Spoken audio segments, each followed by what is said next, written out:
ರಾಷ್ಟ್ರೀಯ ಪತ್ರಿಕಾ ದಿನಾಚರಣೆಯ ಪ್ರಯುಕ್ತ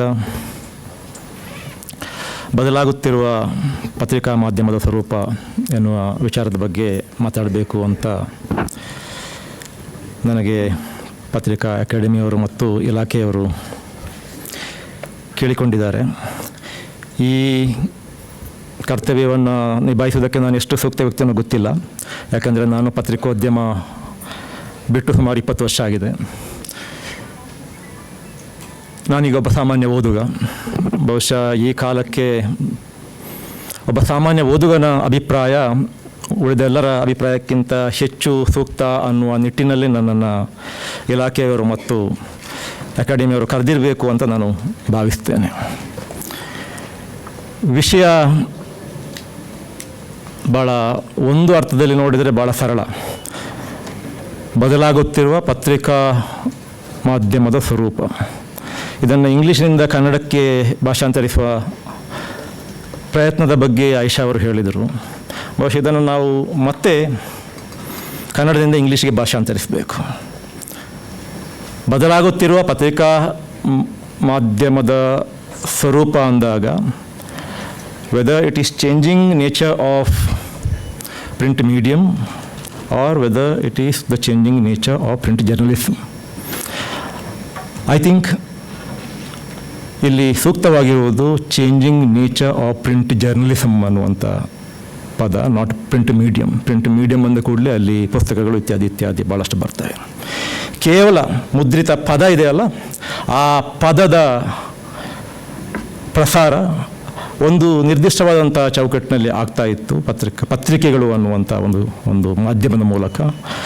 ಅದು ಬದಲಾಗ್ತಾ ಇಲ್ಲಿ ಯಾವ ಹಂತಕ್ಕೆ ಬಂದು ನಿಂತಿದೆ ಅನ್ನುವಂಥ ಕತೆ ಇದೆಯಲ್ಲ, ಈ ಕತೆಗೆ ಒಂದು ಸ್ಥೂಲ ಸ್ವರೂಪ ಇದೆ, ಮತ್ತೊಂದು ಸೂಕ್ಷ್ಮ ಸ್ವರೂಪ ಇದೆ. ಸೂಕ್ಷ್ಮ ಸ್ವರೂಪ ಏನು ಅಂತಂದರೆ, ಈ ಕತೆ ಒಂದೊಂದು ದೇಶಕ್ಕೆ, ಒಂದೊಂದು ಭಾಷೆಗೆ ಬೇರೆ ಬೇರೆ ಆಗಿರುತ್ತೆ. ಕನ್ನಡ ಪತ್ರಿಕಾ ಮಾಧ್ಯಮದ ಕತೆ ಬೇರೆ, ಮಲಯಾಳಂ ಪತ್ರಿಕಾ ಮಾಧ್ಯಮದ ಕತೆ ಬೇರೆ, ಒಡಿಯಾ ಪತ್ರಿಕಾ ಮಾಧ್ಯಮದ ಕತೆ ಬೇರೆ. ಅದೇ ರೀತಿಯಲ್ಲಿ ಹಿಂದಿ ಪತ್ರಿಕಾ ಮಾಧ್ಯಮದ ಕತೆ ಬೇರೆ. ಅದರ ಜೊತೆಗೆ ಇಡೀ ಪ್ರಪಂಚದಲ್ಲಿ ಇರತಕ್ಕಂತಹ ಇಂಗ್ಲೀಷ್ ಪತ್ರಿಕೆಗಳೇನಿದ್ದಾವೆ, ಅದು ಇಂಟರ್ನ್ಯಾಷನಲ್ ಅಂತಾರಾಷ್ಟ್ರೀಯ ಇರ್ಬೋದು, ರಾಷ್ಟ್ರೀಯ ಇರ್ಬೋದು, ಅವುಗಳ ಕತೆ ಬೇರೆ. ಈ ಎಲ್ಲ ಕತೆಗಳನ್ನು ಬೆರೆಯುವಂಥ ಒಂದಷ್ಟು ಸ್ಥೂಲವಾದಂಥ ವಿಚಾರಗಳಿದ್ದಾವೆ. ಆ ವಿಚಾರಗಳಿಗಷ್ಟೇ ನಾನು ಸೀಮಿತವಾಗಿ ಮತ್ತು ಕನ್ನಡ ಮಾಧ್ಯಮವನ್ನು ಅಥವಾ ಕನ್ನಡ ಪತ್ರಿಕಾ ರಂಗವನ್ನು ಮುಖ್ಯವಾಗಿ ಗಮನದಲ್ಲಿಟ್ಟುಕೊಂಡು ಒಂದೆರಡು ಮಾತುಗಳನ್ನು ನನಗೆ ತಿಳಿದ ಮಟ್ಟಿಗೆ ಹೇಳ್ತೇನೆ. ಈ ಕತೆ ನಿಮಗೆ ಒಂದು ಹಂತದಲ್ಲಿ ಬೋರಿಂಗ್ ಅಂತ ಅನಿಸ್ಬೋದು. ಯಾಕಂತಂದರೆ ಇದು ಗೊತ್ತಿದೆ ಎಲ್ರಿಗೂ ಕೂಡ, ಏನಾಗ್ತಿದೆ, ಏನು ಬದಲಾಗ್ತಿದೆ ಅನ್ನುವಂಥದ್ದು ಎಲ್ರಿಗೂ ಗೊತ್ತಿದೆ. ಅದನ್ನು ನಾನು ಮತ್ತೆ ಬಿಡಿಸಿ ಹೇಳಿದರೆ ಒಂದು ರೀತಿಯಲ್ಲಿ ಶುಷ್ಕ ಅಂತ ಅನಿಸ್ಬೋದು ನಿಮಗೆ. ಇನ್ನೊಂದು ರೀತಿಯಲ್ಲಿ ಹೇಳೋದಾದರೆ ಇದು ಒಂದು ಸಂತಾಪದ ಕತೆ. ಕೆಟ್ಟೋಗಿದೆ, ಭಾಳ ದೈನ್ಯಾವಸ್ಥೆಯಲ್ಲಿದ್ದೇವೆ ಅನ್ನುವಂಥದ್ದು ಸಂತಾಪದ ಕತೆ. ಇನ್ನೂ ಒಂದು ಹಂತ ಮೀರಿದರೆ ಬಹುಶಃ ಇದನ್ನು ಕೆಲವರು ಸಿಕ್ಕಾಪಟ್ಟೆ ಎಲ್ಲ ಮಾಡಬಾರ್ದನ್ನೆಲ್ಲ ಮಾಡಿಬಿಟ್ಟಿದ್ದಾರೆ ಪತ್ರಿಕಾ ಮಾಧ್ಯಮದವರು. ಆಗಬಾರ್ದೆಲ್ಲ ಆಗಿ ಹೋಗಿದೆ ಅನ್ನುವ ರೀತಿಯಲ್ಲಿ ಟೀಕೆಗಳ ರೂಪದಲ್ಲಿ ಮಂಡಿಸಬಹುದು.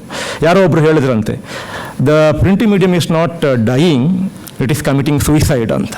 ಅದು ಈ ಟೀಕೆಯ ಪರಾಕಾಷ್ಠೆ. ಅದು ಸಾಯ್ತಾ ಇಲ್ಲ, ಅದು ಆತ್ಮಹತ್ಯೆ ಮಾಡಿಕೊಳ್ತಾ ಇದೆ ಅಂತ. ಅದು ಸತ್ಯ ಕೂಡ, ಸ್ವಲ್ಪ ಮಟ್ಟಿಗೆ ಆತ್ಮಹತ್ಯೆಯ ಒಂದು ಆಯಾಮ ಕೂಡ ಅದಕ್ಕೆ ಇದೆ. ಏನೇ ಇರಲಿ, ಇವತ್ತು ಈ ಸ್ಥೂಲವಾದಂಥ ಒಂದು ಅರ್ಥೈಸುವಿಕೆ ಇದೆಯಲ್ಲ, ಪತ್ರಿಕಾ ಮಾಧ್ಯಮಕ್ಕೆ ಏನಾಗುತ್ತೆ ಅನ್ನುವಂಥ ಕತೆ, ಅದನ್ನು ಎರಡೂ ರೀತಿಯಲ್ಲಿ ಅಲ್ಲಿ ಸಣ್ಣ ಒಂದು ಅಭಿಪ್ರಾಯ ಭೇದ ಇದೆ. ಕೆಲವರು ಹೇಳ್ತಾರೆ, ಹೌದು, ಭಾಳ ಸೊರಗಿ ಹೋಗಿದೆ ಪತ್ರಿಕಾ ರಂಗ ಇವತ್ತು. ಮುದ್ರಣ ಮಾಧ್ಯಮ ಅನ್ನೋದಕ್ಕಿಂತ ಹೆಚ್ಚಾಗಿ ಪತ್ರಿಕೆಗಳು ಮುದ್ರಿತ ರೂಪದಲ್ಲಿ ಬರತಕ್ಕಂತಹ ಪತ್ರಿಕೆಗಳು, ಆ ಇಡೀ ಮಾಧ್ಯಮ ಬಹಳ ಸೊರಗಿ ಹೋಗಿದೆ. ಆದರೂ ಕೂಡ ಇದು ಕಥೆಯ ಅಂತ್ಯ ಏನೂ ಅಲ್ಲ, ಅದಕ್ಕೊಂದು ಭವಿಷ್ಯ ಇದೆ ಅನ್ನುವಂಥ ಅರ್ಥದಲ್ಲಿ ಕೆಲವರು ಮಾತಾಡ್ತಾ ಇದ್ದಾರೆ. ಇನ್ನು ಕೆಲವರು ಇಲ್ಲ, ಬಹುಶಃ ಇವತ್ತು ನಾವು ರಾಷ್ಟ್ರೀಯ ಪತ್ರಿಕಾ ದಿನಾಚರಣೆ ಅಂತ ಇಲ್ಲಿ ಆಚರಿಸ್ತಾ ಇದ್ದೇವೆ. ಇನ್ನೊಂದು 5-10 ವರ್ಷ ಆದ ನಂತರ ಬಹುಶಃ ಇಲ್ಲಿ ನಾವು ರಾಷ್ಟ್ರೀಯ ಪತ್ರಿಕಾ ದಿನ ಅಂತ ಆಚರಿಸುವಂಥ ಪ್ರಮೇಯ ಇರುವುದಿಲ್ಲ, ರಾಷ್ಟ್ರೀಯ ಪತ್ರಿಕಾ ಸಂಸ್ಮರಣಾ ದಿನ ಅಂತ ಆಚರಿಸಬೇಕಾಗಿ ಬರ್ಬೋದು ಅನ್ನುವ ರೀತಿಯಲ್ಲಿ ಬಹಳ ಒಂಥರ ಪೆಸಿಮಿಸ್ಟಿಕ್ ಆಗಿ, ಒಂಥರ ನಿರಾಶಾವಾದಿಗಳಾಗಿ ಹೇಳುವವರು ಇದ್ದಾರೆ. ಈ ಆಶಾವಾದ ನಿರಾಶಾವಾದ ಏನೇ ಇರಲಿ, ನಮ್ಮ ಸುತ್ತ ಏನು ಜರುಗ್ತಾ ಇದೆ ಪತ್ರಿಕೆಗಳ ವಿಚಾರದಲ್ಲಿ ಅನ್ನುವುದನ್ನು ಸ್ವಲ್ಪ ಗಮನಿಸಿ ಇದರಲ್ಲಿ ಯಾವುದನ್ನು ನಾವು ಸ್ವೀಕರಿಸಬೇಕು, ಯಾವುದನ್ನು ಹೆಚ್ಚು ಸೂಕ್ತ ಅಂತ ಸ್ವೀಕರಿಸಬೇಕು ಅನ್ನುವಂಥ ಅಭಿಪ್ರಾಯಕ್ಕೆ ಬರೋಣ. ನಮ್ಮ ಸುತ್ತ ಏನಾಗ್ತಾ ಇದೆ? ನಾನು ಸುಮಾರು 20 ವರ್ಷಗಳ ಹಿಂದೆ ಪತ್ರಿಕೋದ್ಯಮ ಬಿಟ್ಟ ನಂತರ ನಾನು ಬೇರೆ ಬೇರೆ ಸಂಶೋಧನಾ ರಂಗದಲ್ಲಿ ಮತ್ತು ಅಕಾಡೆಮಿಕ್ ಶಿಕ್ಷಣ ರಂಗದಲ್ಲಿ ತೊಡಗಿರುವಾಗ ಹಲವಾರು ಬಾರಿ ನಾನು ವಿದ್ಯಾರ್ಥಿಗಳನ್ನು ಸಂದರ್ಶನ ಮಾಡುವ ಅವಕಾಶ ಸಿಕ್ಕಿದೆ. ಅದೇ ರೀತಿಯಲ್ಲಿ ಕಿರಿಯ ಬೇರೆ ಬೇರೆ ಉದ್ಯೋಗಗಳಿಗೆ ಸಂಬಂಧಪಟ್ಟ ಹಾಗೆ ಉದ್ಯೋಗಾರ್ಥಿಗಳನ್ನು ಸಂದರ್ಶಿಸುವಂತಹ ಅವಕಾಶ ನನಗೆ ಸಿಕ್ಕಿದೆ. ನಾನು ಭಾಗವಹಿಸಿದ ಎಲ್ಲ ಸಂದರ್ಶನಗಳಲ್ಲಿ ನಾನು ಒಂದು ಪ್ರಶ್ನೆ ಕೇಳ್ತೇನೆ, ನೀವು ಯಾವ ಪತ್ರಿಕೆಗಳನ್ನು ಓದ್ತೀರಿ? ಅದಕ್ಕಿಂತ ಮೊದಲು ನೀವು ಪತ್ರಿಕೆಗಳನ್ನು ಓದ್ತೀರಾ ಅನ್ನುವಂಥ ಒಂದು ಪ್ರಶ್ನೆ. ಮತ್ತೊಂದು ಪ್ರಶ್ನೆ, ನೀವು ಓದಿದರೆ ಯಾವ ಪತ್ರಿಕೆಗಳನ್ನು ಓದ್ತೀರಿ ಅನ್ನುವಂಥ ಇನ್ನೊಂದು ಪ್ರಶ್ನೆ. ಬಹುಶಃ ನಾನು ಒಂದು 10-15 ವರ್ಷಗಳಿಗೆ ಹಿಂದೆ ನೀವು ಯಾವ ಪತ್ರಿಕೆಗಳನ್ನು ಓದ್ತಿದ್ದೀರಿ ಅಂತೇಳಿಬಿಟ್ಟು ವಿದ್ಯಾರ್ಥಿಗಳಿಗೆ ಅಂದರೆ ನಮ್ಮ ವಿಶ್ವವಿದ್ಯಾನಿಲಯಕ್ಕೆ ಬರಲಿಕ್ಕೆ ಯಾರಿಗೆ ಆಸಕ್ತಿ ಇದೆ ಅಂತ ವಿದ್ಯಾರ್ಥಿಗಳು ಅರ್ಜಿ ಸಲ್ಲಿಸಿದ ನಂತರ ಅವರನ್ನು ಸಂದರ್ಶನ ನಡೆಸಿ ನಾವು ತೆಗೊಳ್ಳುವಂಥ ಹಂತದಲ್ಲಿ ನೀವು ಯಾವ ಪತ್ರಿಕೆ ಓದ್ತಿದ್ದೀರಿ ಅಂತ ಕೇಳಿದಾಗ ಯಾವುದೋ ಒಂದೆರಡು ಪತ್ರಿಕೆಗಳ ಹೆಸರು ಹೇಳ್ತಾ ಇದ್ರು. ಅದೇ ರೀತಿಯಲ್ಲಿ ಯಾವುದಾದ್ರೂ ಉದ್ಯೋಗಕ್ಕೆ ನಾವು ಯಾರನ್ನಾದರೂ ಸಂದರ್ಶನ ಮಾಡುವ ಹೊತ್ತಿಗೆ ಯಾವ ಪತ್ರಿಕೆ ನೀವು ಓದ್ತಿದ್ದೀರಿ ಅಂದಾಗ ಒಂದೆರಡು ಪತ್ರಿಕೆಗಳ ವಿಚಾರ ಹೇಳ್ತಾ ಇದ್ರು. ಬರಬರ್ತಾ ಇತ್ತೀಚೆಗೆ ಕಳೆದ ಒಂದು 5-6 ವರ್ಷಗಳಲ್ಲಿ, ಇದು ಕೋವಿಡ್ ನಂತರ ಆಗಿ ಹೋಗಿದೆ ಅಂತ ನಾನು ಹೇಳ್ತಾ ಇಲ್ಲ, ಕೋವಿಡ್ಗೆ ಹಿಂದೆಯೇ ನೀವು ಯಾವ ಪತ್ರಿಕೆ ಓದ್ತಿದ್ದೀರಿ ಅಂತ ಕೇಳಿದರೆ ಒಂದು ರೀತಿಯಲ್ಲಿ ನಾನು ಯಾವ ಪ್ರಶ್ನೆ ಕೇಳಿದೆ ನನಗೆ ಅರ್ಥ ಆಯಿತೋ ಇಲ್ವೋ ಅಂತ, ನಾನು ಸರಿಯಾದ ಪ್ರಶ್ನೆ ಕೇಳಿದನೋ ಇಲ್ವೋ ಅನ್ನುವ ರೀತಿಯಲ್ಲಿ ನನಗೆ ಅನಿಸುವ ರೀತಿಯಲ್ಲಿ ನಾನು ಮುಖ ನೋಡ್ತಾರೆ. ಆಗ ನಾವು ಹೇಳ್ತೇವೆ ಪತ್ರಿಕೆ ಅಂದರೆ ಗೊತ್ತಲ್ಲ, ಒಂದು ಈ ರೀತಿ ಇರ್ತದೆ, ಅದು ಪೇಪರ್ನಲ್ಲಿ ಇರ್ತದೆ, ಅದರಲ್ಲಿ ಬರವಣಿಗೆಗಳು ಇರ್ತವೆ ಅಂತ. ಈಗ ಹೇಳಿದ ನಂತರ ಕೆಲವರು ಬಹುಶಃ ನಾನೀಗ ಇಲ್ಲ ಅಂತೇಳಿ ಬಿಟ್ಟರೆ ಎಲ್ಲಿಯಾದರೂ ನನಗೆ ಉದ್ಯೋಗ ಸಿಗಲ್ಲ ಅಥವಾ ನನಗೆ ಅಡ್ಮಿಷನ್ ಸಿಗಲ್ಲ ಅನ್ನೋ ಕಾರಣಕ್ಕೋಸ್ಕರ ಓದ್ತೇನೆ ಅಂತಾರೆ. ಏನು ಓದ್ತಿಯಪ್ಪ ಅಂತ ಕೇಳಿದ್ರೆ ಒಂದೆರಡು ಭಾಳ ಕಷ್ಟಪಟ್ಟು ಒಂದೆರಡು ಪತ್ರಿಕೆಗಳ ಹೆಸರು ಹೇಳ್ತಾರೆ. ನಾವಲ್ಲಿಗೆ ನಿಲ್ಲಿಸೋದಿಲ್ಲ, ನಾವು ಮತ್ತೆ ಕೇಳ್ತೇವೆ ನೀವು ಪತ್ರಿಕೆಯಲ್ಲಿ ಏನು ಓದ್ತೀರಿ ಅಂತ.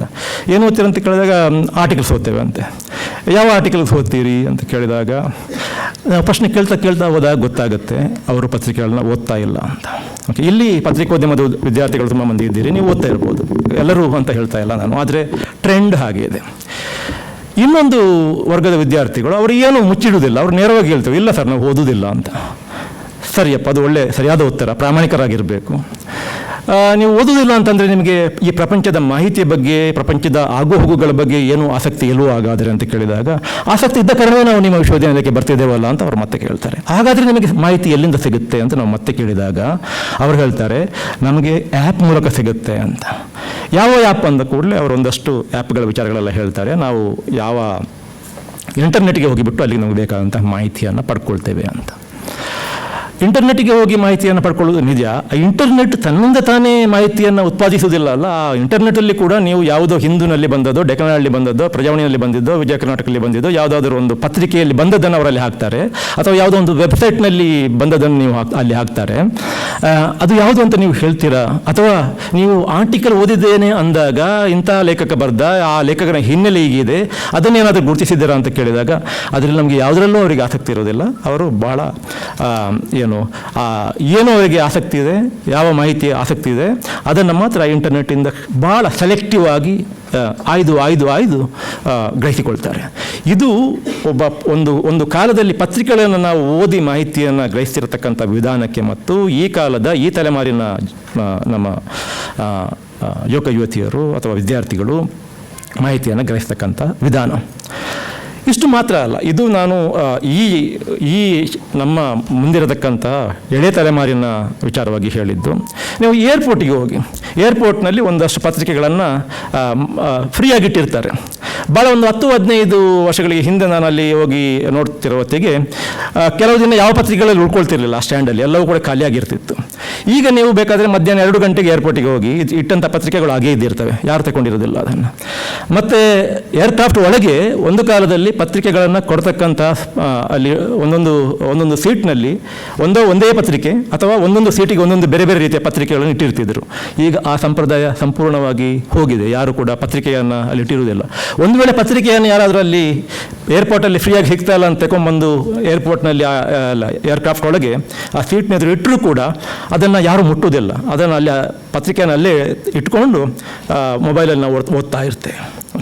ಸೊ ಇದು ತಪ್ಪು ಸರಿ ಅನ್ನುವ ಪ್ರಶ್ನೆ ಅಲ್ಲ, ಇದು ಮಾಧ್ಯಮಗಳನ್ನು ನಾವು ಅನುಭವಿಸುವ ಅಥವಾ ಮಾಧ್ಯಮವನ್ನು ಬಳಸುವಂಥ ಒಂದು ಪ್ರಕ್ರಿಯೆಯಲ್ಲಿ ಅಥವಾ ನಮ್ಮ ಹ್ಯಾಬಿಟ್ ಅಥವಾ ಅಭ್ಯಾಸ ಅಂತ ಏನು ಹೇಳ್ತೇವೆ ಅದರಲ್ಲಿ ಆಗಿರತಕ್ಕಂಥ ಬದಲಾವಣೆ. ಈ ಬದಲಾವಣೆಯನ್ನು ಬಹುಶಃ ಯಾರು ಕೂಡ ಹಿಡಿದಿಡಲಿಕ್ಕೆ ನಿಲ್ಲಿಸಲಿಕ್ಕೆ ಸಾಧ್ಯ ಆಗುವುದಿಲ್ಲ. ಇದು ನಿರಂತರವಾಗಿ ಆಗ್ತಾ ಇರತಕ್ಕಂಥ ಒಂದು ಬದಲಾವಣೆ. ಈ ಬದಲಾವಣೆ ಆದಾಗ ಏನಾಗಿದೆ ಅಂತಂದರೆ, ಈಗ ಓದುಗರಿಗೆ ಪತ್ರಿಕೆಗಳು ಅಗತ್ಯ ಇಲ್ಲ ಅಂದಾಗ ಅದು ಅಡ್ವರ್ಟೈಸರ್ಸ್ಗೆ ಕೂಡ ಅಗತ್ಯ ಇರುವುದಿಲ್ಲ. ಅಡ್ವರ್ಟೈಸರ್ಸ್ಗೆ ಮತ್ತು ಓದುಗರಿಗೆ ಇಬ್ಬರಿಗೂ ಕೂಡ ಪತ್ರಿಕೆಗಳ ಅಗತ್ಯ ಇಲ್ಲ ಅಂದಾಗ ಅದು ರಾಜಕಾರಣಕ್ಕೆ ಅಥವಾ ಸರ್ಕಾರಕ್ಕೂ ಅಗತ್ಯ ಇರುವುದಿಲ್ಲ. ನೀವು ಹೇಳ್ಬೋದು ಸಾಕಷ್ಟು ಅಡ್ವರ್ಟೈಸ್ಮೆಂಟ್ಗಳು ಅಥವಾ ಜಾಹೀರಾತುಗಳು ಈಗಲೂ ಕೂಡ ಪತ್ರಿಕೆಯಲ್ಲಿ ಬರ್ತಾ ಇದ್ದಾವೆ, ಖಂಡಿತ ಬರ್ತಾ ಇದ್ದಾವೆ, ಇಲ್ಲ ಅಂತಲ್ಲ. ಮತ್ತು ರಾಜಕೀಯಕ್ಕೆ ಸಂಬಂಧಪಟ್ಟ ಹಾಗೆ ರಾಜಕೀಯದವರೇ ಬಹುಶಃ ಇವತ್ತು ಸರ್ಕಾರನೇ ಈ ಮುದ್ರಣ ಮಾಧ್ಯಮವನ್ನು ಅಥವಾ ನಮ್ಮ ಪತ್ರಿಕೆಗಳನ್ನು ಇವತ್ತು ಸಲಹುವವರು ಯಾರಾದರೂ ಇದ್ದರೆ ಅದು ಬಹುಶಃ ಸರ್ಕಾರ. ಯಾಕಂದರೆ ಸರ್ಕಾರದ ಜಾಹೀರಾತು ಮತ್ತು ರಾಜಕೀಯ ಜಾಹೀರಾತು ಏನಿದೆ ಇದೇ ಪತ್ರಿಕೆಗಳನ್ನು ಒಂದು ರೀತಿಯಲ್ಲಿ ಉಳಿಸಿದ್ದು ಮತ್ತು ಆ ಡಿಪೆಂಡೆನ್ಸಿ ಇದೆಯಲ್ಲ, ಯಾವುದು ಪತ್ರಿಕೆಗಳು ಸರ್ಕಾರದ ಜಾಹೀರಾತನ್ನು ಅವಲಂಬಿಸಿ ಉಳಿಯುವುದಿದೆಯಲ್ಲ, ಅದು ಬಹಳ ಬಹಳ ಅನಾರೋಗ್ಯಕರವಾದಂತಹ ಒಂದು ಬೆಳವಣಿಗೆ. ಈ ಸರ್ಕಾರದ ಮೇಲೆ ಪತ್ರಿಕೆಗಳ ಅವಲಂಬನೆ ಹೆಚ್ಚೆಚ್ಚು ಆಗ್ತಾ ಹೋಗ್ತಾ ಇದ್ದಾಗೆ ಅನಿಸುತ್ತೆ ಈ ಹಂತದಲ್ಲಿ ಈ ಪರಿಸ್ಥಿತಿಯಲ್ಲಿ ಪತ್ರಿಕೆಗಳು ಉಳ್ಕೋಬೇಕಾ ಅನ್ನುವಂಥ ಒಂದು ಪ್ರಶ್ನೆ ಕೂಡ ನಮಗೆ ಕಾಡುತ್ತೆ. ಅಡ್ವರ್ಟೈಸ್ಮೆಂಟ್ ವಿಚಾರ ನೋಡಿ, ಒಂದು ಕಾಲಕ್ಕೆ ಮೊದಲು ಬಹುಶಃ ಪತ್ರಿಕೆಗಳನ್ನು ಬಿಟ್ಟು ಹೊರಟು ಹೋದಂಥ ಅಡ್ವರ್ಟೈಸ್ಮೆಂಟ್ಸ್ ಕ್ಲಾಸಿಫೈಡ್ಸ್ ಅಂತ ಇತ್ತು. ನಾವೆಲ್ಲ ಒಂದು 10-20 ವರ್ಷಗಳ ಹಿಂದೆ ಡೆಕ್ಕನ್ ಪತ್ರಿಕೆಯ ಸಂಡೇ ಪೇಜನ್ನು ಅಥವಾ ಅದರ ಭಾನುವಾರದ ಪುರವಣಿಯನ್ನು ತೆಗೆದು ನೋಡಿದಾಗ ಅದರಲ್ಲಿ ಪೇಜುಗಟ್ಟಲೆ ಏನು ವೈವಾಹಿಕ ಜಾಹೀರಾತುಗಳು ಇರ್ತಿದ್ದವು. ವೈವಾಹಿಕ ಜಾಹೀರಾತುಗಳು ಈಗ ಮ್ಯಾಟ್ರಿಮೋನಿ ಸೈಟ್ಸ್ಗಳಿಗೆ ಹೋಗಿಬಿಟ್ಟಿದ್ದಾವೆ. ಅದೇ ರೀತಿಯಲ್ಲಿ ಏನು ನಮ್ಮ ರಿಯಲ್ ಎಸ್ಟೇಟ್ ಆ್ಯಡ್ಸ್ಗಳಿರ್ತಿದ್ವು. ಒಂದು ಕಾಲದ ಇವೆಲ್ಲವೂ ಕೂಡ ಒಂದು ಪತ್ರಿಕೆಗೆ ಬೇಕಾದಂತಹ ಹಣಕಾಸು ವ್ಯವಸ್ಥೆಯನ್ನು ಮಾಡಿದಂಥ ಜಾಹೀರಾತುಗಳು. ಆನಂತರ FMCG ಅಂದರೆ ಈ ಏನು ಸೋಪು, ಟಿ ವಿ ಇತ್ಯಾದಿಗಳಿದ್ದಾವಲ್ಲ, ಅದನ್ನು ಇಂಗ್ಲೀಷಲ್ಲಿ FMCG ಅಂತೇವೆ, ಫಾಸ್ಟ್ ಮೂವಿಂಗ್ ಕನ್ಸ್ಯೂಮರ್ ಪ್ರಾಡಕ್ಟ್ಸ್ ಅಂತ. ಈ ಜಾಹೀರಾತುಗಳು ಪತ್ರಿಕೆಗಳನ್ನು ಬಿಟ್ಟು ಹೋಗಿ ಇವತ್ತು ನಿಮಗೆ ಡಾಳಾಗಿ ಪತ್ರಿಕೆಯಲ್ಲಿ ಕಾಣಿಸೋದು ರಾಜಕೀಯ ಜಾಹೀರಾತುಗಳು ಮಾತ್ರ. ಸೊ ಈ ರೀತಿ ಪತ್ರಿಕೆಗಳು ಓದುಗರಿಗೆ ಬೇಡವಾಗಿ ಅಂತಂದರೆ ಅವರ ಓದುವ ವಿಧಾನ ಬದಲಾದ ಕಾರಣಕ್ಕೆ ಬೇಡವಾಗಿ, ಜಾಹೀರಾತುದಾರರಿಗೆ ಬೇಡವಾಗಿ, ಅದರ ಜೊತೆಗೆ ನಿಮಗೆ ಜಾಹೀರಾತುದಾರರಿಗೆ ಮತ್ತು ಓದುಗರಿಗೆ ಬೇಡ ಆಗಿರತಕ್ಕಂಥ ಪತ್ರಿಕೆ ಎಷ್ಟು ಕಾಲ ರಾಜಕೀಯದವರಿಗೆ ಬೇಕಾಗ್ಬೋದು ಅನ್ನುವಂಥ ಒಂದು ಪ್ರಶ್ನೆ ನಮ್ಮನ್ನು ಕಾಡ್ತಾ ಇದೆ. ಸೊ ರಾಜಕೀಯದವರು ಇವತ್ತು ಸರ್ಕಾರ ಮತ್ತು ರಾಜಕೀಯ ರಂಗದಲ್ಲಿ ಇರತಕ್ಕಂತಹ ವ್ಯಕ್ತಿಗಳು ಅಥವಾ ಇಡೀ ರಾಜಕೀಯ ವ್ಯವಸ್ಥೆ ಪತ್ರಿಕೆಗಳನ್ನ ಪೋಷಿಸ್ತಾ ಇದ್ದಾವೆ. ಯಾಕೆ ಪೋಷಿಸ್ತಾ ಇದೆ ಅಂತಂದರೆ ಬಹುಶಃ ಅವರಿಗೆಲ್ಲ ಒಂದು ಆತಂಕ, ಅವರು ಯಾವುದಕ್ಕೂ ರಿಸ್ಕ್ ತಗೊಳ್ಳಿಕ್ಕೆ ತಯಾರಿರೋದಿಲ್ಲ. ಯಾಕೆ ಅಕಸ್ಮಾತ್ ಅವರಿಗೆ ಏನಾದರೂ ಈ ಪತ್ರಿಕೆಗಳಿಗೆ ಇನ್ನೂ ಕೂಡ ಸ್ವಲ್ಪ ಇನ್ಫ್ಲೂಯೆನ್ಸ್ ಪ್ರಭಾವ ಉಳಿದಿದ್ರೆ ನಾವ್ಯಾಕೆ ಅವರನ್ನು ದೂರ ಮಾಡಿಬಿಟ್ಟು ಅವರಿಂದ ಬರ್ತಕ್ಕಂತಹ ಅಡ್ವಾಂಟೇಜ್ ಏನಿದೆ, ಅನುಕೂಲ ಏನಿದೆ, ಅದನ್ನು ಯಾಕೆ ಕಳ್ಕೋಬೇಕು ಅನ್ನುವಂಥ ಒಂದೇ ಒಂದು ಉದ್ದೇಶಕ್ಕೆ ಬಹುಶಃ ಒಂದು ರೀತಿಯ ಲೆಗಸಿ ಪ್ರಾಕ್ಟೀಸ್ ಆಗಿ, ಒಂದು ರೀತಿಯಲ್ಲಿ ಹೌದಪ್ಪ ಇಷ್ಟು ಸಮಯದಿಂದ ಇದ್ದಾರೆ, ಅವರನ್ನು ಇನ್ನೂ ಸ್ವಲ್ಪ ಸಮಯ ಉಳಿಸುವ ಅನ್ನುವ ರೀತಿಯಲ್ಲಿ ಒಂದು ರೀತಿ ಈ ಸಂಬಂಧ ಅಂದರೆ ಅದನ್ನು ಏನೋ ಒಂಥರ ಅನುಕಂಪದಿಂದ ಉಳಿಸುವ ರೀತಿಯಲ್ಲಿ ಬಹುಶಃ ರಾಜಕೀಯ ಜಾಹೀರಾತುಗಳು ಕೂಡ ಇವತ್ತು ಪತ್ರಿಕೆಗಳಿಗೆ ಬರ್ತಾ ಇದ್ದಾವೆ ಅಂತ ನನಗೆ ಅನಿಸುತ್ತೆ. ಪತ್ರಿಕೆಗಳು ಬಹುಶಃ ಬೇಡ ಅಂತ ರಾಜಕೀಯ ರಂಗಕ್ಕೆ ಅನಿಸಿದೆ ಅನ್ನೋದಕ್ಕೆ ಬಹುಶಃ ಬಹಳ ಒಳ್ಳೆಯ ಉದಾಹರಣೆ ಅಂತಂದರೆ, ಇವತ್ತು ಬಹುಶಃ ರಾಜಕೀಯದಲ್ಲಿ ಅತ್ಯಂತ ಪ್ರಭಾವಿಗಳಾಗಿದ್ದವರಿಗೆ ಪತ್ರಿಕಾಗೋಷ್ಠಿಯನ್ನು ನಡೆಸುವಂಥ ಅಗತ್ಯನೇ ಇಲ್ಲ ಅಂತ ಅನಿಸೋದಿದ್ದರೆ ಅದರ ಅರ್ಥ ಏನು ಅಂತಂದರೆ, ನಾನು ಪತ್ರಿಕೆಗಳ ಮೂಲಕ, ಮುಖ್ಯವಾಗಿ ಪತ್ರಿಕೆಗಳ ಮೂಲಕ ನಾನು ಜನರನ್ನು ತಲುಪಬೇಕಾಗಿಲ್ಲ, ಉಳಿದ ಎಲ್ಲ ಮಾಧ್ಯಮಗಳ ಮೂಲಕ ನಾವು ಜನರನ್ನು ನೇರವಾಗಿ ತಲುಪ್ತೇವೆ. ನೆಹರು ಪ್ರತಿ ತಿಂಗಳಿಗೆ ಒಂದು ಪತ್ರಿಕಾಗೋಷ್ಠಿ ನಡೆಸ್ತಾ ಇದ್ದರಂತೆ. ಆ ಪರಂಪರೆ ಬಂದು ಇವತ್ತು ಒಂದೇ ಒಂದು ಪತ್ರಿಕಾಗೋಷ್ಠಿ ಅಗತ್ಯ ಇಲ್ಲ ಅನ್ನುವ ಮಟ್ಟಿಗೆ ನಿಂತಿದೆ ಅಲ್ಲ, ಅದು ಒಂದು ರೀತಿಯಲ್ಲಿ ಇಡೀ ರಾಜಕೀಯ ವ್ಯವಸ್ಥೆ ಹೇಳ್ತಾ ಇರುವಂಥದ್ದು, ಪತ್ರಿಕೆಗಳೇ ನಿಮ್ಮ ಅಗತ್ಯ ನಮಗೆ ಇಲ್ಲ ಅನ್ನುವಂಥದ್ದನ್ನು ಇಂಡೈರೆಕ್ಟ್ ನಾವು ನಿಮಗೆ ಜಾಹೀರಾತು ಕೊಡ್ತೇವೆ, ನಾವು ಚುನಾವಣಾ ಕಾಲದಲ್ಲಿ ನಮಗೆ ಬೇಕಾದ ರೀತಿಯಲ್ಲಿ ನೆರವು ನೀಡ್ತೇವೆ, ಆದರೆ ನಿಮ್ಮ ಅಗತ್ಯ ಇಲ್ಲದೆ ನಾವು ಉಳಿಲಿಕ್ಕೆ ಸಾಧ್ಯ ಅನ್ನುವಂಥದ್ದನ್ನು ಬಹುಶಃ ಬಹಳ ಇಂಡೈರೆಕ್ಟಾಗಿ ಹೇಳ್ತಾ ಇದ್ದಾರೆ ಅಂತ ನನಗೆ ಅನಿಸುತ್ತೆ. ಸೊ ಒಂದು 10 ವರ್ಷಗಳ ಹಿಂದೆ ಪತ್ರಿಕೆಗಳಿಲ್ಲದಂತಹ ಸಮಾಜವನ್ನು ನೀವು ಊಹಿಸಲಿಕ್ಕೆ ಸಾಧ್ಯ ಇರಲಿಲ್ಲ. ಪತ್ರಿಕೆಗಳು ಅಂತಂದರೆ ನಿಜವಾದ ಪತ್ರಿಕೆಗಳು, ಮಾಧ್ಯಮ ಅಲ್ಲ, ಪತ್ರಿಕೆಗಳು ಇಲ್ಲದಂತಹ ಸಮಾಜವನ್ನು ನಾವು ಊಹಿಸಲಿಕ್ಕೆ ಸಾಧ್ಯ ಇರಲಿಲ್ಲ. ಇವತ್ತು ಪತ್ರಿಕೆಗಳು ಇಲ್ಲದೆ ಹೋದರೆ ಏನಾಗುತ್ತೆ ಅಂತ ಕೇಳಿದ್ರೆ ಏನೂ ಆಗುವುದಿಲ್ಲ. ಪತ್ರಿಕೆಗಳು ಇಲ್ಲದೆ ಹೋದರೂ ಕೂಡ ಪತ್ರಿಕೆಗಳು ಯಾವ ಕೆಲಸವನ್ನು, ಯಾವ ಕಾರ್ಯವನ್ನು, ಯಾವ ಅಗತ್ಯವನ್ನು ಪೂರೈಸ್ತಾ ಇದ್ವೋ ಆ ಅಗತ್ಯವನ್ನು ಪೂರೈಸಬಲ್ಲಂತಹ ಈ ಥರ ಪರಿಕರಗಳು ನಮಗೆ ಇದ್ದಾವೆ ಅನ್ನುವ ರೀತಿಯ ಒಂದು ಅಭಿಪ್ರಾಯ ಇದೆ. ಈ ಅಭಿಪ್ರಾಯವನ್ನು ಭಾಳಷ್ಟು ಮಂದಿ ಒಪ್ಪಿಕೊಂಡಿದ್ದಾರೆ. ನನ್ನ ಇಡೀ ಭಾಷಣದಲ್ಲಿ ನಾನು ಹೇಳಲಿಕ್ಕೆ ಹೊರಟಿರೋದು ಈ ಅಭಿಪ್ರಾಯ ಸರಿಯಲ್ಲ ಅಂತ. ಈ ಅಭಿಪ್ರಾಯ ಸರಿಯಲ್ಲ ಯಾಕೆ ಅನ್ನೋದಕ್ಕೆ ನಾನು 2 ಕಾರಣಗಳನ್ನು ಕೊಡ್ತೇನೆ. ನಮ್ಮ ಹೊಸ ತಲೆಮಾರಿನ ಓದುಗರಿಗೆ ಪತ್ರಿಕೆ ಬೇಡ ಅಂತ ಅನಿಸ್ಬಹುದು. ರಾಜಕೀಯ ವ್ಯವಸ್ಥೆಗೆ ಪತ್ರಿಕೆ ಬೇಡ ಅಂತ ಅನಿಸ್ಬಹುದು. ಇಡೀ ಕಾರ್ಪೊರೇಟ್ ವರ್ಲ್ಡ್, ಕೈಗಾರಿಕಾ ರಂಗಕ್ಕೆ, ಉದ್ಯಮ ರಂಗಕ್ಕೆ ಜಾಹೀರಾತುಗಳು ಕೊಡದೇ ಇದ್ದರೂ ಕೂಡ ನಾವು ಉಳಿಬೋದು ಅಂತ ಅನಿಸ್ಬೋದು. ಅವರೆಲ್ಲರೂ ಕೂಡ ಸರಿಯಾಗಿ ಯೋಚಿಸ್ತಾ ಇದ್ದಾರೆ ಅಂತ ನನಗೆ ಅನಿಸುತ್ತೆ. ಆದರೆ 2 ಕಾರಣಗಳಿಗೋಸ್ಕರ ಇರತಕ್ಕಂಥ ಉಳಿದ ಎಲ್ಲ ಮಾಧ್ಯಮಗಳು ಇದ್ದರೂ ಕೂಡ, ಅಲ್ಲಿ ಈ ಥರ ಯಾವುದೇ ಮಾಧ್ಯಮ ಪರಿಕರಗಳು ಇದ್ದರೂ ಕೂಡ ಪತ್ರಿಕೆಗಳು ನಿರ್ವಹಿಸ್ತಾ ಇರತಕ್ಕಂತಹ 2 ಮುಖ್ಯವಾದಂತಹ ಕೆಲಸವನ್ನು ಅಥವಾ ಪತ್ರಿಕೆಗಳು ಪೂರೈಸುವಂತಹ 2 ಮುಖ್ಯವಾದಂತಹ ಅಗತ್ಯಗಳನ್ನು ಉಳಿದ ಯಾವ ಮಾಧ್ಯಮಗಳಿಗೂ ಪೂರೈಸಲಿಕ್ಕೆ ಸಾಧ್ಯ ಇಲ್ಲ ಎನ್ನುವುದು ನನ್ನ ಅಭಿಪ್ರಾಯ. ಅದು ಏನು ಅಂತಂದರೆ, ಒಂದು, ಇವರು ಯಾರಿಗೂ ಕೂಡ ಒಂದು ಮುದ್ರಿತ ಪತ್ರಿಕೆಯ ಅವಶ್ಯಕತೆ ಇಲ್ಲದೆ ಹೋದರೂ ಕೂಡ ಈ ದೇಶದ ಒಬ್ಬ ಸಾಮಾನ್ಯ ಪ್ರಜೆಗೆ ಇವತ್ತಿಗೂ ಕೂಡ ಪತ್ರಿಕೆಯ ಅಗತ್ಯ ಇದೆ ಅಂತ ನನಗೆ ಅನಿಸುತ್ತೆ. ಅದನ್ನು ನಾವು ಗ್ರಹಿಸದೆ ಹೋಗ್ಬೋದು, ಅದನ್ನು ಅವ್ರು ಗ್ರಹಿಸದೆ ಹೋಗಿರ್ಬೋದು. ಆದರೆ ಈ ಒಂದು ಟ್ರೆಂಡ್ ಇದೆಲ್ಲ, ನಾನು ಓದುಗರಿಗೆ ಬೇಕಾದದ್ದನ್ನು ಕೊಡ್ತೇನೆ, ಓದುಗರು ಬಯಸಿದ್ದನ್ನು ಕೊಡ್ತೇನೆ, ಓದುಗರಿಗೆ ಬೇಕಾದನ್ನು ಕೊಡುವ ಅಗತ್ಯ ಇಲ್ಲ ಅಂತ ಪತ್ರಿಕೆಗಳು ಗ್ರಹಿಸಿದೆಯಲ್ಲ, ಅದು ದೊಡ್ಡ ತಪ್ಪು. ಅದಕ್ಕೆ ಯಾರೋ ಹೇಳಿದ್ದು ಪತ್ರಿಕೆಗಳು ಆತ್ಮಹತ್ಯೆ ಮಾಡಿಕೊಂಡಿದ್ದಾವೆ, ಸತ್ತಿಲ್ಲ ಅಂತ, ಸಾಯ್ತಾ ಇಲ್ಲ, ಆತ್ಮಹತ್ಯೆ ಮಾಡಿಕೊಳ್ತಾ ಇದ್ದಾವೆ ಅಂತ ಹೇಳಿದ್ದು. ಅದಕ್ಕೆ ಅದೇನೇ ಇರಲಿ, ಈ ದೇಶದ ಅಥವಾ ಯಾವುದೇ ದೇಶದ ಒಬ್ಬ ಸಾಮಾನ್ಯ ಪ್ರಜೆಗೆ ಇವತ್ತಿಗೂ ಕೂಡ ಮುದ್ರಿತ ಪತ್ರಿಕೆ ಉಳಿದ ಎಲ್ಲ ಮಾಧ್ಯಮ ಪರಿಕರಗಳಿಗಿಂತ ಹೆಚ್ಚು ಸೂಕ್ತ ಅಥವಾ ಹೆಚ್ಚು ಅಗತ್ಯ ಅಂತ ನನಗೆ ಯಾಕೆ ಅನಿಸುತ್ತೆ ಅಂತಂದರೆ, ನೋಡಿ, ಇಷ್ಟೆಲ್ಲ ನಿಮಗೆ ಇಮೇಲ್ ಇದೆ, ಇಂಟರ್ನೆಟ್ ಇದೆ, ಮತ್ತು ಯಾವುದೋ ಡ್ಯಾಶ್ಬೋರ್ಡ್ಗಳಿದ್ದಾವೆ, ಬೇರೆ ಬೇರೆ ಬೇರೆ ರೀತಿಯಲ್ಲಿ ಎಲ್ಲರೂ ಇವತ್ತು ಏನು ತಿಳ್ಕೊಳ್ತೇವೆ, ನಾವು ಯಾರನ್ನು ಬೇಕಾದರೂ ಕೂಡ ನಾವು ರೀಚ್ ಆಗ್ಬೋದು, ಯಾರನ್ನು ಬೇಕಾದ್ರೂ ತಲುಪ್ಬೋದು. ನಮಗಿರತಕ್ಕಂಥ ನನಗೆ ಯಾವುದಾದ್ರೂ ಒಂದು ಮಾಹಿತಿಯನ್ನು, ಯಾವುದಾದ್ರೂ ಒಂದು ಕಂಪ್ಲೇಂಟ್ ಇದ್ದರೆ ಅದನ್ನು ನಾನು ಯಾರಿಗೆ ಬೇಕಾದರೂ, ಪ್ರೈಮ್ ಮಿನಿಸ್ಟರ್ಗೆ ಬೇಕಾದರೂ ತಲುಪಿಸ್ಬೋದು ಅಂತ. ಇದು ಅಲ್ಲೊಮ್ಮೆ ಇಲ್ಲೊಮ್ಮೆ ಆಗ್ಬೋದು. ನಾವು ಪತ್ರಿಕೆಗಳಲ್ಲಿ ಓದ್ತಾ ಇರ್ತೇವೆ, ಏನು ಅಂತಂದರೆ ಯಾರೋ ಬಂದು ಟ್ವೀಟ್ ಮಾಡಿಬಿಟ್ರು, ಅದಕ್ಕೆ ಚೀಫ್ ಮಿನಿಸ್ಟರ್ ಸ್ಪಂದಿಸಿದರು, ಪ್ರೈಮ್ ಮಿನಿಸ್ಟರ್ ಸ್ಪಂದಿಸಿದರು ಅಂತ. ಆದರೆ ಆ ಯಾವುದೋ ಒಂದು ನಿರ್ದಿಷ್ಟ ಪ್ರಕರಣವನ್ನಷ್ಟೇ ನಾವು ತಲೆಯಲ್ಲಿಟ್ಟುಕೊಂಡು ಇಂಥ ಒಂದು ಹೊಸ ರೀತಿಯ ಸಂಬಂಧ ಪ್ರಜೆಗಳ ಮಧ್ಯೆ ಮತ್ತು ಆಳುವವರ ಮಧ್ಯೆ ಉಂಟಾಗಿದೆ ಅಂತ ತಿಳ್ಕೊಳ್ಳೋದು ತಪ್ಪಾಗುತ್ತೆ. ಇವತ್ತಿಗೂ ಕೂಡ ಇಷ್ಟೆಲ್ಲ ಮಾಧ್ಯಮಗಳಿದ್ದರೂ ಕೂಡ, ಇಷ್ಟೆಲ್ಲ ಎಲೆಕ್ಟ್ರಾನಿಕ್ ಮಾಧ್ಯಮಗಳು ಅಂದರೆ ನಿಮಗೆ ಇಂಟರ್ನೆಟ್, ಸೋಷಿಯಲ್ ಮೀಡಿಯಾ ಏನೇ ಇದ್ದರೂ ಕೂಡ ಒಬ್ಬ ಸಾಮಾನ್ಯ ಮನುಷ್ಯನಿಗೆ, ಒಬ್ಬ ಕಾರ್ಪೊರೇಟರನ್ನು ತಲುಪುವುದು ಕೂಡ ಕಷ್ಟ ಇದೆ ಇವತ್ತು, ಈ ಎಲ್ಲ ಮಾಧ್ಯಮಗಳನ್ನು ಬಳಸಿಕೊಂಡು. ಇವತ್ತಿಗೂ ಕೂಡ ಪತ್ರಿಕೆಯಲ್ಲಿ ಒಂದು ವಿಚಾರ ಸರಿಯಾಗಿ ಹೈಲೈಟ್ ಆಯಿತು ಅಂತ ಆದರೆ ಆಗ ಈ ಹಿಂದೆ ಅದನ್ನು ನೋಡಿ ಸ್ಪಂದಿಸುವಂಥ ರೀತಿಯೇ ಬೇರೆ ಆಗಿತ್ತು.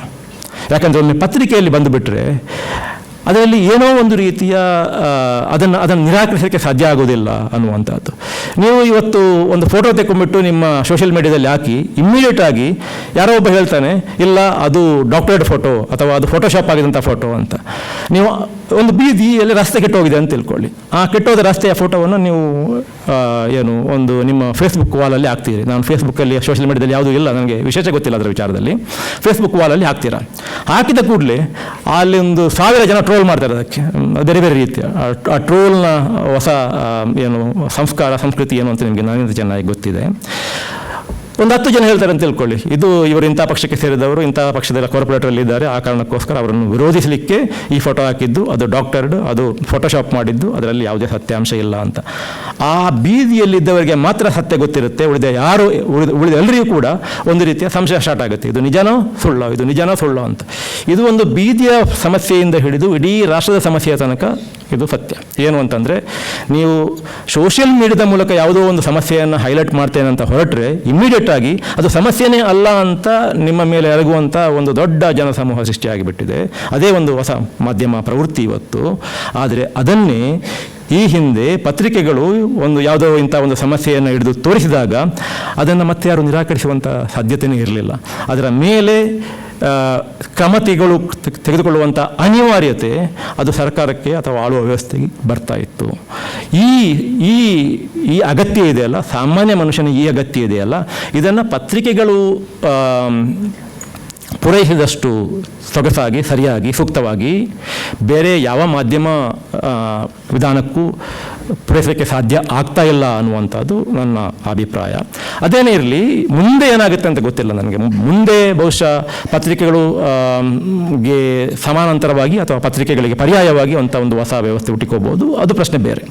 ಇವತ್ತಿನ ತನಕ ನನಗೆ ಅನಿಸುವ ಮಟ್ಟಿಗೆ ಎಲ್ಲ ಉಳಿದ ಯಾವುದೇ ಮಾಧ್ಯಮ ವ್ಯವಸ್ಥೆ ಇರಲಿ ಪತ್ರಿಕೆಗಳಿಗೆ ಪರ್ಯಾಯ ಅಂತ ನನಗೆ ಅನಿಸ್ತಾ ಇಲ್ಲ. ಅವು ಯಾವುದೂ ಕೂಡ ಒಬ್ಬ ಸಾಮಾನ್ಯ ಮನುಷ್ಯನ ದೃಷ್ಟಿಯಿಂದ, ಅಗತ್ಯತೆಯ ದೃಷ್ಟಿಯಿಂದ, ಒಬ್ಬ ಸಾಮಾನ್ಯ ಮನುಷ್ಯನ ಹೆಲ್ಪ್ಲೆಸ್ನೆಸ್, ಅವನ ಒಂದು ಅಸಹಾಯಕತೆ ಇದೆಯಲ್ಲ, ಆ ಅಸಹಾಯಕತೆಯನ್ನು ನೀಗಲಿಕ್ಕೆ, ಆ ಅಸಹಾಯಕತೆಗೆ ನೆರವಾಗಲಿಕ್ಕೆ ಪತ್ರಿಕಾ ಮಾಧ್ಯಮ, ಮುದ್ರಿತ ಪತ್ರಿಕಾ ಮಾಧ್ಯಮದಷ್ಟು ಸಗತಾದಂಥ ಸೂಕ್ತವಾದಂತಹ ಇನ್ನೊಂದು ವೇದಿಕೆ ಇಲ್ಲ ಅಂತ ನನ್ನ ಅಭಿಪ್ರಾಯ.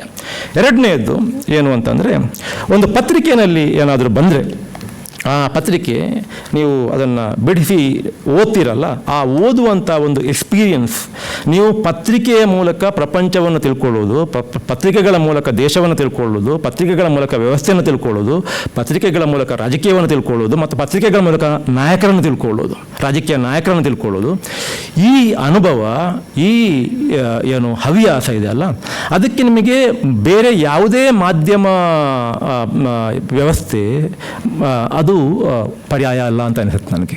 ಯಾಕಂತಂದರೆ ಒಂದು ಪತ್ರಿಕೆಯ ಪುಟ ತೆಗೆದಾಗ ಅದರಲ್ಲಿ ಮುಖ್ಯವಾಗಿ ಒಂದು ಸುದ್ದಿ ಇರುತ್ತೆ, ಅದರ ಕೆಳಗೆ ಇನ್ನೊಂದು ಸುದ್ದಿ ಇರುತ್ತೆ, ಅದರ ಕೆಳಗೆ ಇನ್ನೊಂದು ಸುದ್ದಿ ಇರುತ್ತೆ. ನಿಮಗೆ ಬೇಡ ಅಂದರೂ ಕೂಡ ನೀವು ಕಡೇ ಪಕ್ಷ ಆ ಹೆಡ್ಲೈನ್ ಆದರೂ ಓದಿಬಿಟ್ಟು ನೀವು ಪ್ರಪಂಚದಲ್ಲಿ ಇದೂ ಆಗಿದೆ, ಪ್ರಪಂಚದಲ್ಲಿ ಇಂಥವರೂ ಇದ್ದಾರೆ, ಪ್ರಪಂಚದಲ್ಲಿ ಈ ರೀತಿಯ ಘಟನೆಗಳು ನಡೆದಿದ್ದಾವೆ ಅನ್ನುವ ರೀತಿಯಲ್ಲಿ ಒಂದು ಸಮಗ್ರ ಚಿತ್ರಣವನ್ನು ಪಡ್ಕೊಳ್ಳಿಕ್ಕೆ ಸಾಧ್ಯ ಆಗಿದೆ. ಅಂದರೆ ನೀವು ಒಂದು ಜನರಲೈಸ್ಡ್ ಆದಂತಹ ಒಂದು ಸಾಮಾನ್ಯವಾದಂತಹ ಒಂದು ವಿಸ್ತೃತವಾದಂಥ ಒಂದು ವಿಶಾಲವಾದಂಥ ವಿಶ್ವಕ್ಕೆ ನೀವು ಪತ್ರಿಕೆಗಳ ಮೂಲಕ ತಿಳ್ಕೊಳ್ತಾ ಇದ್ದೀರಾ, ನೀವು ಪತ್ರಿಕೆಯನ್ನು ಓದುವಾಗ.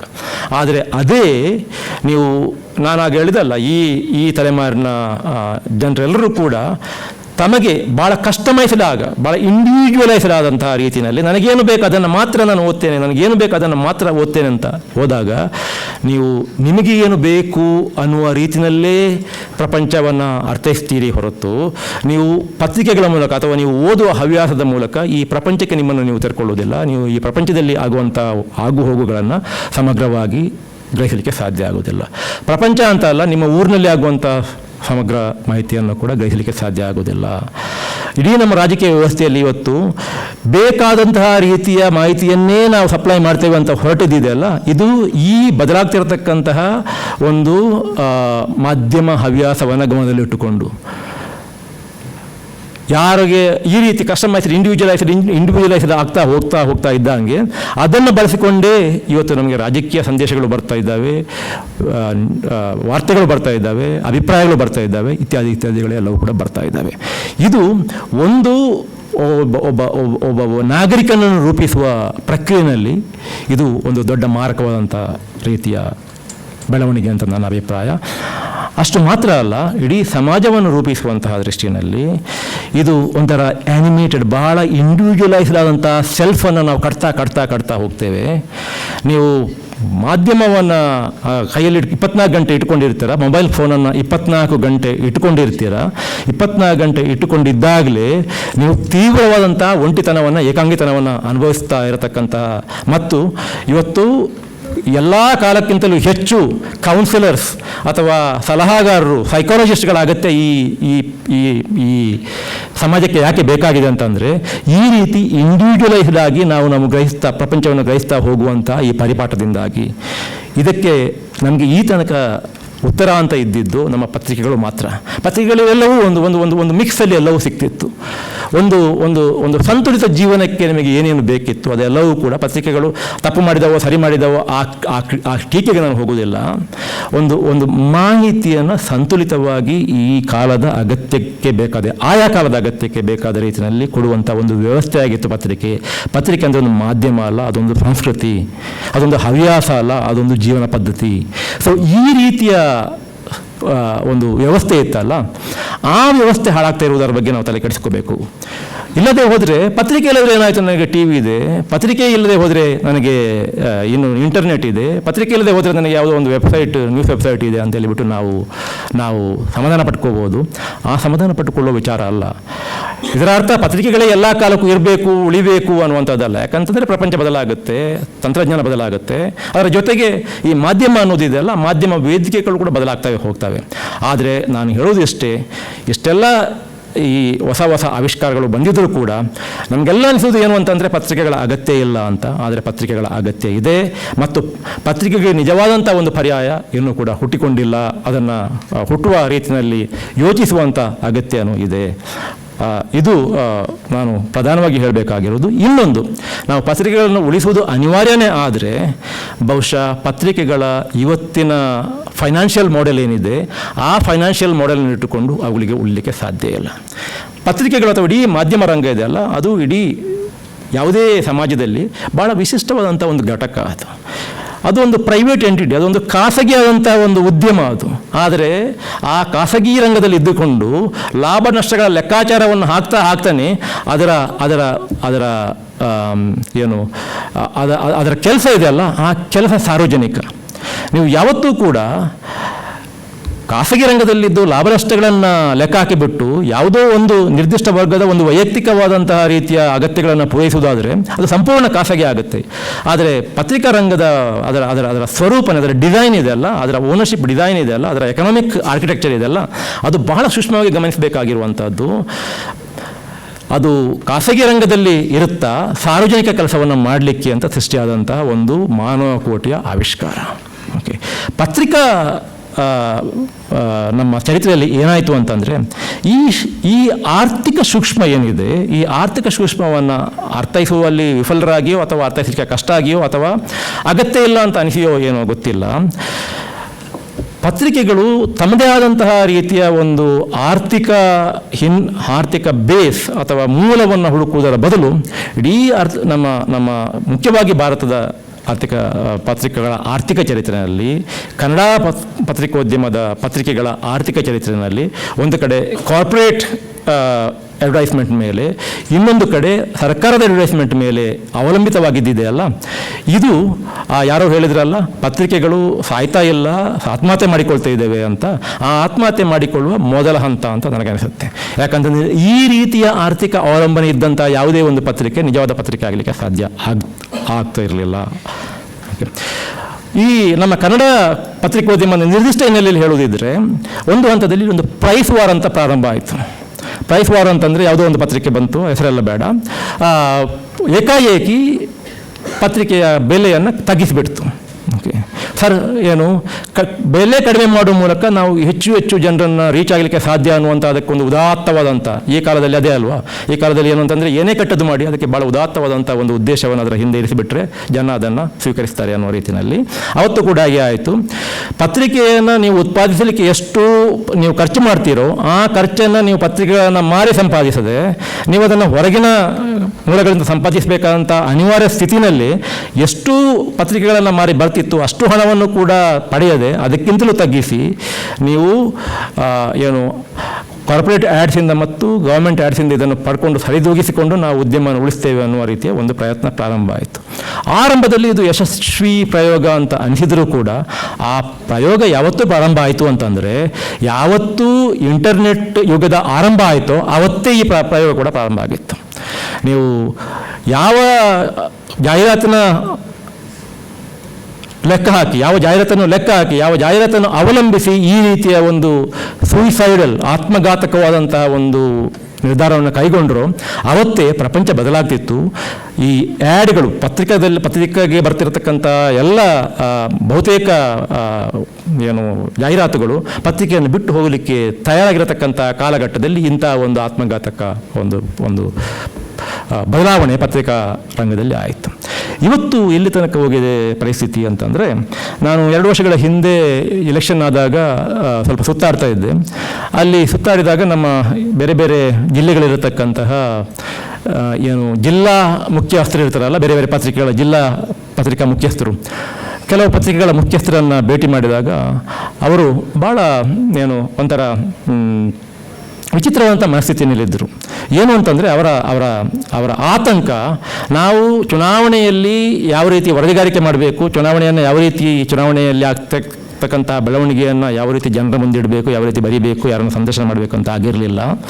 ಅವರ ಮೇಲೆ ಇರತಕ್ಕಂಥ ಡಿಮಾಂಡ್ ಏನಿತ್ತು ಅಂತಂದರೆ, ಇದು ಚುನಾವಣಾ ಸಮಯ, ಈ ಸಮಯದಲ್ಲಿ ನೀವು ಎಷ್ಟು ಸಾಧ್ಯ ಆಗುತ್ತೋ ಅಷ್ಟು ರೆವೆನ್ಯೂ ಜನರೇಟ್ ಮಾಡಿ ನಮ್ಮ ಪತ್ರಿಕೆಗೆ ಕೊಡಿ ಅಂತ. ಓಕೆ, ಸೊ ಎಲ್ಲ ಪತ್ರಕರ್ತರು ಕೂಡ ಅವರು ವರದಿಗಾರಿಕೆ ವಿಚಾರದಲ್ಲಿ ತಲೆ ಕೆಡಿಸೋದಕ್ಕಿಂತ ಹೆಚ್ಚಾಗಿ ಅವರು ಪತ್ರಿಕೆಯನ್ನು ಚುನಾವಣಾ ಕಾಲದಲ್ಲಿ ಯಾವ ರೀತಿಯಲ್ಲಿ ರೂಪಿಸಬೇಕು, ಯಾವ ರೀತಿಯ ಸ್ಟೋರೀಸ್ ಮಾಡಬೇಕು ಅನ್ನೋದನ್ನು ಬಿಟ್ಟು ಯಾರನ್ನು ಸಂಪರ್ಕಿಸಿದರೆ ನನಗೆ ಹೆಚ್ಚು ಹಣ ಬರುತ್ತೆ, ನಮ್ಮ ಪತ್ರಿಕೆಗೆ ಹೆಚ್ಚು ಹಣ ಬರುತ್ತೆ, ಜಾಹೀರಾತುಗಳು ಬರ್ತವೆ, ಪೊಲಿಟಿಕಲ್ ಆ್ಯಡ್ಸ್ ಬರ್ತವೆ, ಅದರ ಮೂಲಕ ನಾನು ನನ್ನ ಕೆಲಸವನ್ನು ಹೇಗೆ ಉಳಿಸ್ಕೋಬಹುದು ಅನ್ನುವ ರೀತಿಯ ಒಂಥರ ಗೊಂದಲದಲ್ಲಿ, ಒಂದು ರೀತಿಯ ಚಿಂತೆಯಲ್ಲಿ ಇದ್ದರು. ನನಗೆ ಆಗ ಅನಿಸ್ತು, ಬಹುಶಃ ಇಷ್ಟು ದಯಾನೀಯ ಸ್ಥಿತಿಯಲ್ಲಿ ಪತ್ರಿಕೆಗಳು ಉಳಿಯುವುದಕ್ಕಿಂತ ಪತ್ರಿಕೆಗಳು ಸತ್ತರೆ ಒಳ್ಳೆಯದೋ ಏನೋ ಅಂತ.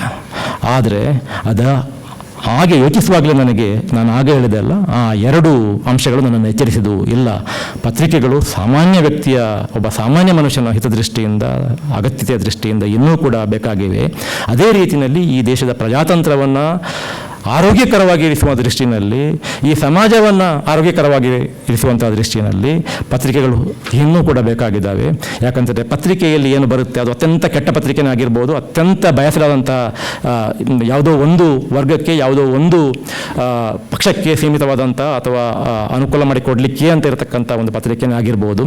ಅಲ್ಲಿ ಇರತಕ್ಕಂಥ ಒಂದೊಂದು ಅಕ್ಷರನೂ ಕೂಡ ಯಾವುದೋ ಒಂದು ವಿವೇಚನೆಯ ಮೂಲಕ ಅಲ್ಲಿ ಇದ್ದಿರ್ತದೆ. ಪತ್ರಿಕಾ ಮಾಧ್ಯಮಕ್ಕೆ ಒಂದು ವಿಶ್ವಾಸಾರ್ಹತೆ ಇದೆ ಅಂತ ಏನು ಆಯಿಷಾ ಮೇಡಮ್ ಹೇಳಿದರು.